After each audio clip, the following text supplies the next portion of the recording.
नमस्कार, आप देख रहे हैं इंडिया टीवी। आपके साथ मैं हूं गौनिका अरोड़ा। दिल्ली में जमात के झंडे तले तमाम मौलाना जुटे। वक्फ बिल पर सड़क पर उतरने की बातें की। यहां तक कह दिया कि सुप्रीम कोर्ट का फैसला अगर हमारे हक पे आया तो ठीक, अगर खिलाफ आया तो दिल्ली, कोलकाता, बेंगलुरु, हैदराबाद में संग्राम बहुत भीषण होगा। मौलाना किसे डराने की कोशिश कर रहे हैं? बंगाल समेत पूरे देश में रामनवमी शांति से निपट गई। क्या अब हनुमान जयंती से पहले माहौल गरमाने की कोशिश की जा रही है? उधर हिंदू राष्ट्र के पोस्टर बॉय बाबा बागेश्वर ने हिंदुओं और मुसलमानों दोनों को नसीहत दी। मुंबई में हिंदुत्व की पिच पर वीरेंद्र सहवाग भी उतर आए हैं। बाबा बागेश्वर ने जमकर चौके छक्के उड़ाए। एक एक डिटेल इस रिपोर्ट में देखिए।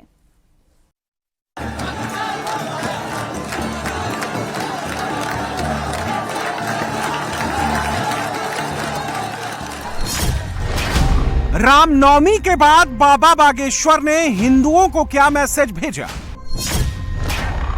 रामनवमी के बाद जमात ने मुसलमानों से किस तैयारी की बात कही? अदालत फैसला कर देगी तो उसके बाद कोई भी सिटीजन क्या करे और क्या चाह रहा है उसके पास, नहीं मानेगा तो क्या करे? भाई फैसला तो अदालत का ही चलेगा, वही इंप्लीमेंट होगा। लेकिन अगर अदालत गलत फैसला करती है, पार्लियामेंट गलत फैसला करती है, कोई भी गलत फैसला करता है तो उस फैसले को गलत कहना ये भी सिटीजन का राइट है। इमरान मसूद ने मुसलमानों से क्यों कहा लड़ाई का वक्त आ गया है? अब जहाज पर सवार होने का वक्त आ गया। अगर लड़ना है और नहीं मानोगे तो डूबने के लिए तैयार रहो।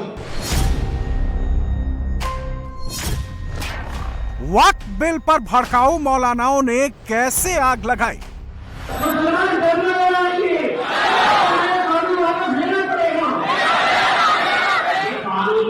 हमारी जायदाद को, हमारे कब्रिस्तान को, हमारे मस्जिदों को, कब्रिस्तानों को, मदरसों को हथियाने वाले कानून पेश किया गया है। एक इंच में हम नहीं गए इंशाअल्लाह। इस पर सब तैयार हैं। रामनवमी के बाद देश में एक ही मुद्दा छाया हुआ है, वक्फ बिल का। एक पक्ष वक्फ बिल का सपोर्ट कर रहा है तो दूसरा पक्ष वक्फ बिल पर आर पार की जंग की धमकी दे रहा है। हिंदू फोर्स वक्फ बिल के सपोर्ट में है, वो मोदी सरकार के फैसले के साथ है। रामनवमी पर पूरब, पश्चिम, उत्तर, दक्षिण चारों दिशाओं में हिंदू फोर्स ने अपनी ताकत दिखाई। जहां एनडीए की सरकारें हैं वहां भी, और जहां गैर एनडीए सरकारें हैं वहां भी। पश्चिम बंगाल में रामनवमी से शुरू हुआ जय श्री राम अब तक गूंज रहा है। कोलकाता के पार्क सर्कस 7 पॉइंट दंगा ब्रिगेड ने जरूर 2 कारों को निशाना बनाया जिनमें जय श्री राम लगे झंडे लगे थे। यह कोलकाता का मुस्लिम बाहुल्य इलाका है। बीजेपी का दावा है कि जुलूस से लौट रही 2 कारों को देखकर दंगाइयों ने टारगेटेड अटैक किया। कोलकाता पुलिस ने सवाल उठाया कि बिना परमिशन के पार्क सर्कस में भगवा झंडे लहराकर क्यों आए? क्या 70% हिंदू आबादी वाले बंगाल में भगवा झंडा लगाना गुनाह है? यह सवाल बीजेपी पूछ रही है। पश्चिम बंगाल में ममता बनर्जी हिंदुओं को दूसरे दर्जे का नागरिक बनाकर छोड़ा है। पश्चिम बंगाल में हिंदू अभी भी 70% है। इसके बावजूद अगर रामनवमी मनाने के लिए हिंदुओं को इतनी पुलिस फोर्स की जरूरत पड़ रही है तो दाल में कुछ काला है। बंगाल ठीक तरीके से नहीं है। बीजेपी की सरकार बनेगी, राम की सरकार बनेगी, तब जाके सही होगा। अभी बाबर की सरकार चल रही है।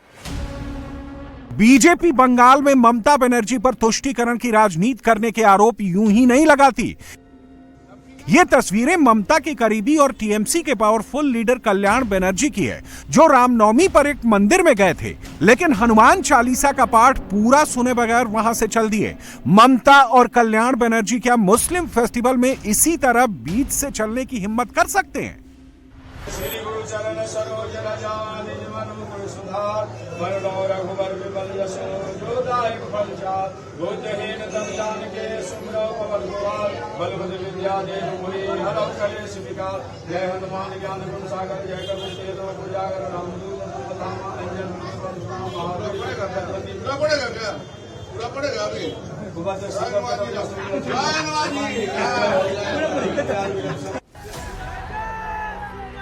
यूपी के प्रयागराज में रामनवमी जुलूस पर विवाद हो गया। प्रयागराज से 50 किलोमीटर दूर सिकंदरा कस्बे में मुस्लिम आक्रांता गाजी सालार की मजार है। वहां करणी सेना के कुछ लोगों ने भगवा झंडे फहरा दिए।